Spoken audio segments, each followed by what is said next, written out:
کیونکہ سرکاری سکولز میں تعلیم کا جو رجحان ہے وہ کافی حد تک کم ہوتا جا رہا ہے اور تلنگانہ کے سرکاری سکول اور کالجز کافی حد تک پیچھے جا رہے ہیں۔ گھریلو مکانات میں چلنے والے کالجز اور سکولز کو پرمیشن دیا جا رہا ہے جس میں بچوں کو سفوکیشن ہو جاتا ہے اور بچوں کو صبح سے شام تک جسمانی کوئی ایکٹیویٹیز کیے بغیر انہیں تعلیم کا پریشر بنایا جاتا ہے۔ لیبارٹریز نہیں ہوتے ہیں، لائبریری کا انتظام نہیں ہوتا ہے، انڈور گیمز نہیں ہوتے ہیں اور نہ ہی ان کے پاس کوئی واضح گراؤنڈ ہوتا ہے اور نہ ہی پارکنگ کی جاتی ہے۔ آداب ناظرین، محمد تجمل علی خان۔ ناظرین، آج کی اہم خبر ہم آپ کو بتانے جا رہے ہیں کہ چیف منسٹر ریونت ریڈی نے سرکاری سکولز اور کالجز کو جو ہے کارپوریٹ سیکٹرز کی معیاری تعلیم دینے کی جو ہے تلقین کی ہے اور انہوں نے مشورہ دیا ہے۔ جب وہ لیکچررز کے تقررات کے سرٹیفکیٹس تقررات نامے جو لیکچررز کو دیے جا رہے تھے، تقریباً جو ہے 1292 جو ہے لیکچررز کے تقررات کیے گئے ہیں۔ 240 پالیٹیکنک لیکچررز کے تقررات کا تقریب انہیں شرکت کرتے ہوئے تقریب میں انہوں نے خطاب کیا۔ اس موقع پر انہوں نے کہا کہ ریاست تلنگانہ کے اندر جس طریقے کا معیاری تعلیمی نظام کارپوریٹ سیکٹر میں دیا جاتا ہے، کارپوریٹ کالجز اور سکولز میں دیا جاتا ہے، وہی نظام تعلیم جو ہے سرکاری سکولز اور مدارس اور کالجز میں دینے کی پر انہوں نے زور دیا ہے۔ لیکن یہاں پر دیکھنے کی یہ بات ہے کہ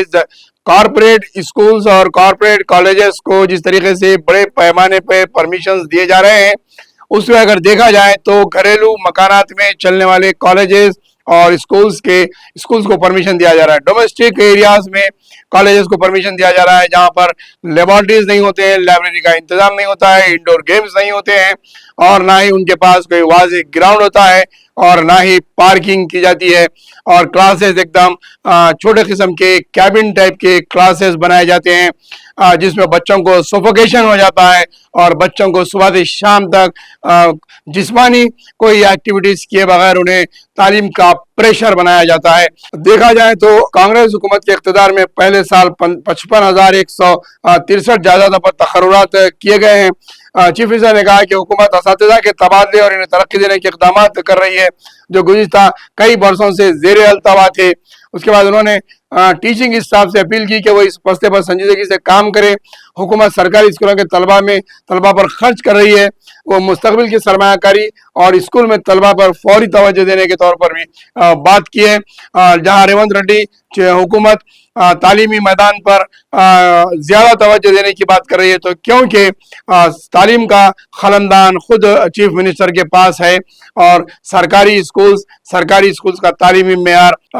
گزشتہ سال بھی کوئی زیادہ توجہ کا نہیں رہا۔ اب دیکھنا یہ ہے کہ اس سال کے نتائج سرکاری سکولز کے کس حد تک رہتے ہیں، کیونکہ سرکاری سکولز میں تعلیم کا جو رجحان ہے وہ کافی حد تک کم ہوتا جا رہا ہے اور ایڈمیشنز کی تعداد دیکھیں تو کافی حد تک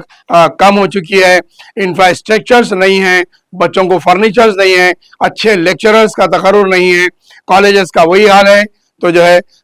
سکولز کا بھی وہی حال ہے۔ تعلیمی میدان میں تلنگانہ کے سرکاری سکول اور کالجز کافی حد تک پیچھے جا رہے ہیں۔ اس کے مقابل کارپوریٹ کالجز اور کارپوریٹ سکولز کی